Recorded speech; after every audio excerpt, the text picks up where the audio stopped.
When I appeared for my trial on September 18, 2025, I knew that it was odd that I was removed from the regular court line and taken to a small private room away from any public view. I have a Sixth Amendment right to a public trial for transparency reasons. There was no civilian inside, and other than me and my husband, the tiny private room was filled with nothing but Alex City cops, including Tiffany Patterson's police sergeant boyfriend, which I also thought was odd.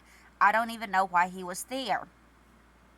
I had not received the required notices of recusal or copies of the orders of the appointment of replacements from either the municipal judge or the city prosecutor or the city clerk. I didn't recognize their supposed prosecutor right off bat, Ben Hand, but I found out later on that he wasn't even lawfully authorized to act as city prosecutor for Alexander City. See Exhibit 2. They didn't tell me anything that they were required by law to tell me, but as soon as Myron Calvin Milford Jr. entered the tiny private room and put on a black robe, I immediately recognized him from an invitation to his retirement party that he had posted to the local newspaper just a few months before. See Exhibit 3.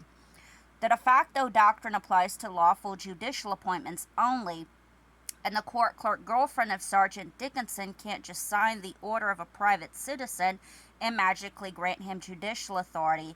That's called forging court documents.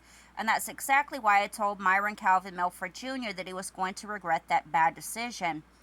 I got the information about Myron Milford Jr. from public records and from public media posts that took mere seconds to search, which means that defendant Stephen Harris would have to not communicate with his co-workers whatsoever, not have any access to the internet, and basically be living under a rock with no knowledge of any laws in order to successfully claim ignorance.